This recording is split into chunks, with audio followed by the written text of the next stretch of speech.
नमस्कार दोस्तों, स्वागत है आपका अपने यूट्यूब चैनल पे। और आज इस वीडियो की सीरीज़ में जिसमें हम बिहार शिक्षक भर्ती के पार्ट में जीएस का पार्ट करवा रहे थे, उसमें ये नेक्स्ट पार्ट है जिसमें हम जीएस के कुछ क्वेश्चंस का डिस्कस करेंगे। तो आज का जो पहला क्वेश्चन है दोस्तों, वो पहला क्वेश्चन है, भारतीय संसद द्वारा दल बदल विरोधी विधेयक किस वर्ष पारित किया गया था? आपके ऑप्शंस हैं 1990, 1995, 1980 और 1985। तो यहाँ पर जो आपका राइट आंसर है दोस्तों, वो हो जाता है 1980। अगला क्वेश्चन है, निम्नलिखित में से कौन सी गैस वायुमंडल का भाग नहीं है? इसमें ये ज़रा पूछा कि कौन सा भाग नहीं है। ऑप्शंस में है नाइट्रोजन, क्लोरीन, ऑक्सीजन और कार्बन डाइऑक्साइड। तो इसमें जो राइट ऑप्शन है वो क्लोरीन है। क्लोरीन वायुमंडल का भाग नहीं होता है। नाइट्रोजन सबसे ज़्यादा होती है और ऑक्सीजन, कार्बन डाइऑक्साइड भी वायुमंडल का हिस्सा होता है। अगला दोस्तों क्वेश्चन है, सेबी का पूरा रूप क्या है?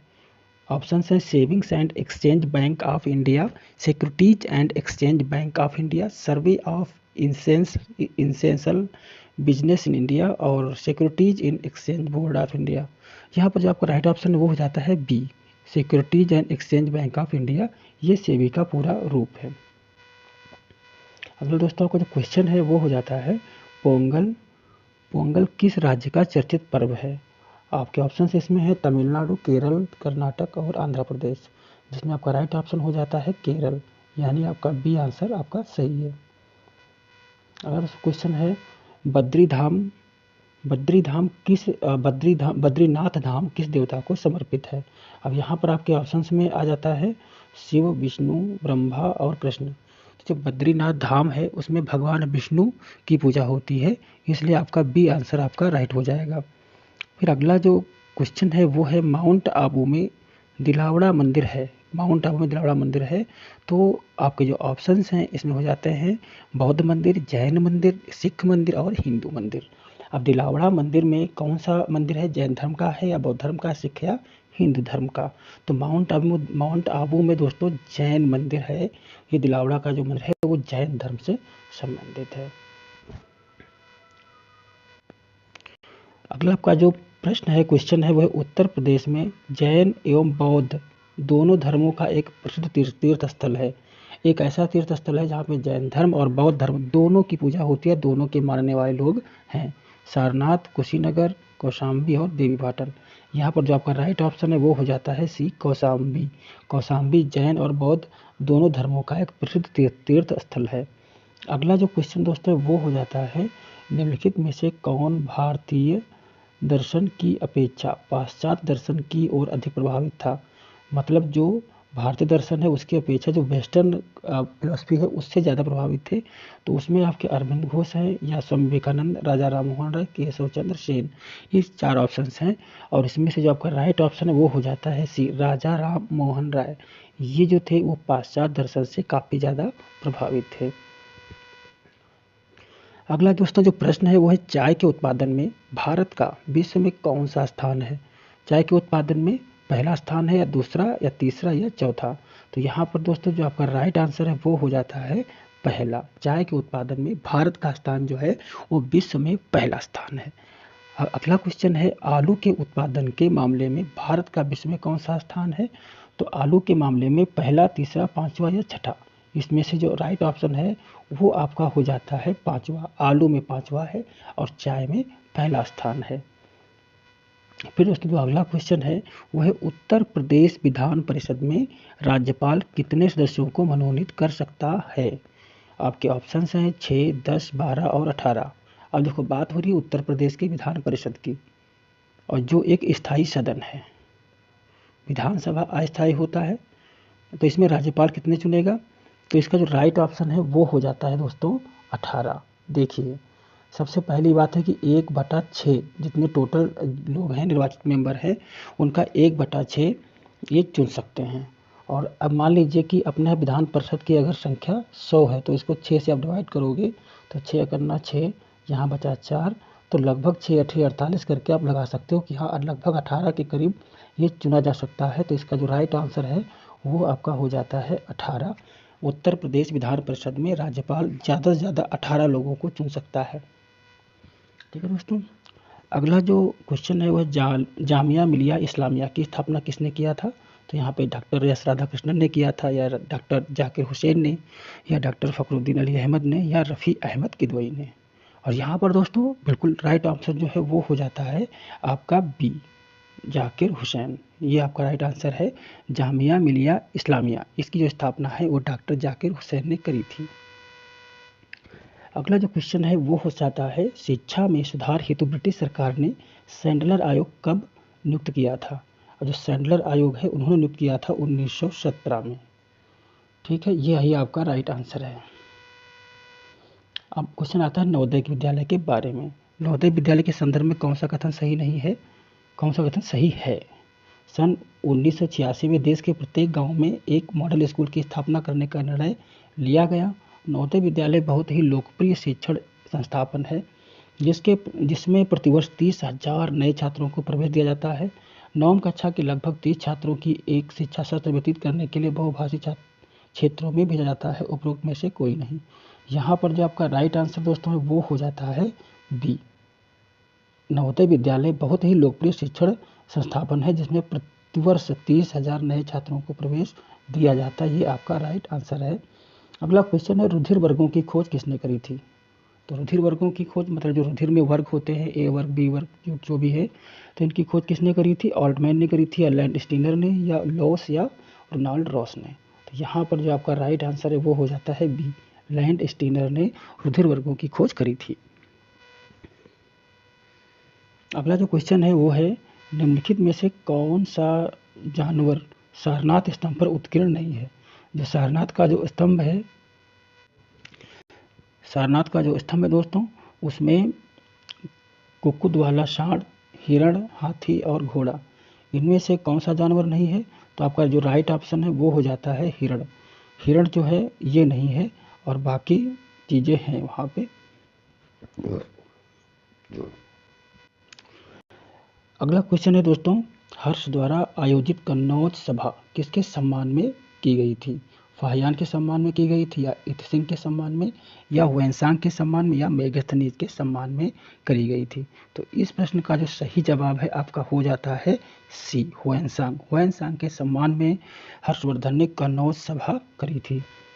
मानव द्वारा प्रयुक्त पहली धातु कौन सी थी? एल्युमिनियम, कॉपर, आयरन या सिल्वर। यहाँ 4 ऑप्शन दिए गए हैं और चारों में से जो आपका जो राइट ऑप्शन है वो हो जाता है आपका question B option, copper.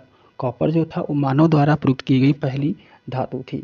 Satavahana अपने सिक्के मुख्यतः किस धातु के बनाते थे? तो ये बनाते थे लेड के, या सिल्वर के, कॉपर के, या गोल्ड के। तो राइट ऑप्शन आपका कौन सा है? गोल्ड। गोल्ड जो है सोना, इससे वे अपने सिक्के बनाते थे। सातवाहन वंश के शासकों की बात हो रही है। अगला जो क्वेश्चन है वो है, निम्नलिखित में से सबसे ऊंचा मेघ कौन सा है? सबसे मेघ मतलब बादल, कौन सा सबसे टॉप लेवल में बादल उड़ता है? जैसे पंजाब मेघ है, स्त्री कपासी मेघ है, बर्फ स्त्री मेघ है और कपासी मेघ है। तो ये आपका ऑप्शन जो है ये आपका सही हो जाता है। निम्नलिखित विद्रोहों में से किसको बंकिम चंद्र चटर्जी ने अपने उपन्यास आनंद मठ में उल्लेख किया था? अब आनंद मठ की बात हो रही है जिसके रचयिता बंकिम चंद्र चटर्जी हैं। तो उन्होंने भील विद्रोह का वर्णन किया था इसमें, या रंगपुर या दीनानाथ विद्रोह का, या विष्णुपुर था वीरभूमि विद्रोह का, या सन्यासी विद्रोह का। तो यहाँ पर जो इसका राइट आंसर है दोस्तों वो हो जाता है आपका डी, सन्यासी विद्रोह का जो वर्णन है वो आनंद मठ में किया गया था। जो आपका अगला क्वेश्चन है वो है, lectures from Colombo to Almora. ठीक है, ये निम्नलिखित में से किसके अनुभवों पर आधारित है? वीर सावरकर के, या एनी बेसेंट के, या रामकृष्ण परमहंस के, या स्वामी विवेकानंद के? तो ये आधारित है स्वामी विवेकानंद के अनुभवों के ऊपर। अगला क्वेश्चन दोस्तों है पंचायती राज के ऊपर। बलवंत राय मेहता समिति का गठन किस वर्ष किया गया था? तो यहाँ पर 1953 दिया हुआ है, 1955 है, और 1954 और 1957। तो यहाँ पर आपका जो राइट आंसर हो जाता है डी, 1957 में बलवंत राय मेहता समिति का स्थापना करी गई थी। अगला क्वेश्चन है, किस राज्य में पंचायती राज व्यवस्था सर्वप्रथम लागू की गई और कब?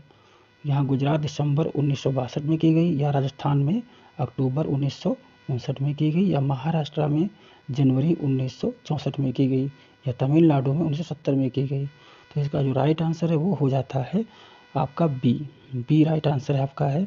इसमें राजस्थान अक्टूबर 1959 में पहली पंचायती राज की स्थापना करी गई थी। अगला आपका जो प्रश्न है दोस्तों, अगला जो आपका प्रश्न है वो है भारत का सर्व प्रमुख रबड़ उत्पादक राज्य। यहाँ रबड़ उत्पादक राज्य की बात हो रही है। कर्नाटक हो सकता है, तमिलनाडु, केरला या आंध्र प्रदेश। और जो आपका जो राइट ऑप्शन है दोस्तों यहाँ पे हो जाता है आपका केरला। केरला जो है वो रबड़ उत्पादक राज्य है प्रथम। अगला जो प्रश्न है वो है भारत में आम का सबसे बड़ा उत्पादक राज्य। तो इसमें कुछ पूछना नहीं है, इसमें आपका जो राइट आंसर है वो उत्तर प्रदेश ही हो जाता है आम के बारे में।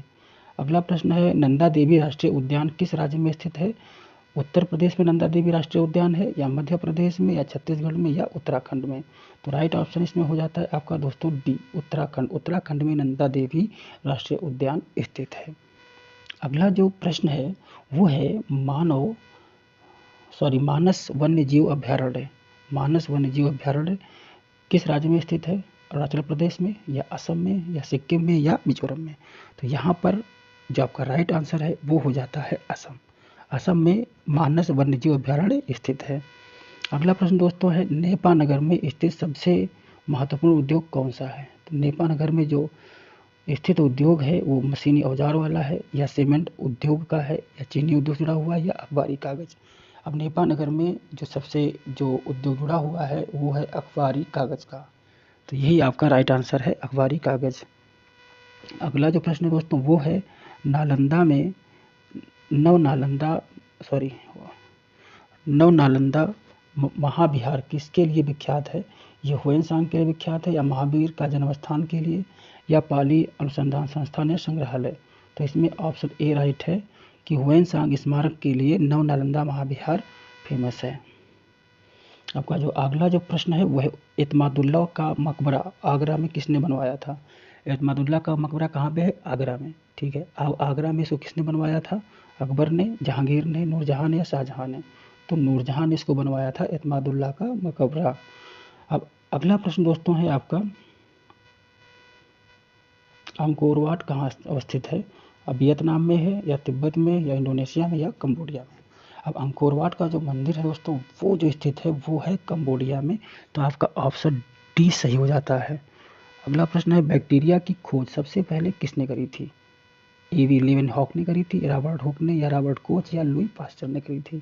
तो यहाँ पे आपका जो राइट आंसर दोस्तों वो हो जाता है ए ऑप्शन, एवी लीवेनहॉक ने सर्वप्रथम बैक्टीरिया की खोज करी थी। अब आपका अगला प्रश्न है द फ्यूचर ऑफ इंडिया एक बुक है, इसके लेखक का नाम पूछा जा रहा है इस प्रश्न में। विमल जालान जी हैं, या दीपक चोपड़ा, अनुराग माथुर, या अमिताभ घोष। तो ये जो बुक है इसके जो राइटर है उनका नाम है विमल जालान, जो आरबीआई के गवर्नर भी थे। वायरस द्वारा पैदा किया जाने वाला रोग कौन सा है। टाइफाइड, जुखाम, हैजा, या टिटनेस। यहाँ पर जो आपका राइट आंसर है वो हो जाता है जुखाम। जुखाम वायरस द्वारा पैदा किया जाता है। अगला जो प्रश्न है वो है आपका डॉक्टर मनमोहन सिंह ने भारत की जिस एक नदी को राष्ट्रीय नदी घोषित किया था उस नदी का नाम क्या है। ब्रह्मपुत्र, गंगा, महानदी, कोसी। तो ये गंगा है। गंगा को इन्होंने राष्ट्रीय नदी घोषित किया था। और जो अगला प्रश्न दोस्तों है वो आपका है दौड़ के दौरान धावक का गुरुत्व केंद्र होता है। जब दौड़ होती है, रेस होती है, तो उसमें दौड़ने वाला जो धावक होता है उसके गुरुत्व केंद्र की बात हो रही है। तो उसके पैरों के आगे होगा, या उसके पैरों के पीछे, या शरीर के मध्य में, शरीर के बाईं ओर। तो इसमें जो राइट आंसर है वो आपका हो जाता है ए, उसके पैरों के आगे होगा। सूखा बालू चमकीला क्यों दिखाई देता है जबकि गीला बालू दत्तहीन होता है। जब बालू सूखा होता है चमकता है, और जब गीला होता है तो चमकता नहीं है, ऐसा क्यों। यह एक प्रकाशीय भ्रम है, इसका कारण परावर्तन है, इसका कारण अपवर्तन है, या इसका कारण पारेषण है। इसमें जो आपका राइट आंसर है वो हो जाता है इसका कारण परावर्तन है। गैलेना एक खनिज है। गैलेना क्या एक खनिज है। अब ये खनिज आयरन का है, या गोल्ड का, या लेड का, या कैल्शियम का। ठीक है, तो ये जो गैलेना है ये खनिज किसका हो जाता है, लेड का। ये लेड का खनिज है। अगला जो क्वेश्चन है मैग्नीशियम एक मिश्र धातु है। ये एल्युमिनियम और मैग्नीशियम की है, या ये मैग्नीशियम और टिन की है, या एल्युमिनियम और जिंक की है, या मैग्नीज और मैग्नीशियम की है। इसमें जो आपका राइट आंसर है वो हो जाता है एल्युमिनियम और मैग्नीशियम। ठीक है, तो ये आपका हो गया आज का लास्ट क्वेश्चन, और मिलते हैं अगले वीडियो की सीरीज में। और चैनल दोस्तों अगर चैनल को सब्सक्राइब नहीं किया है तो चैनल को सब्सक्राइब जरूर कीजिए और मिलते हैं अगले वीडियो में अगली सीरीज़ में। तब तक के लिए जय हिंद, वंदे मातरम।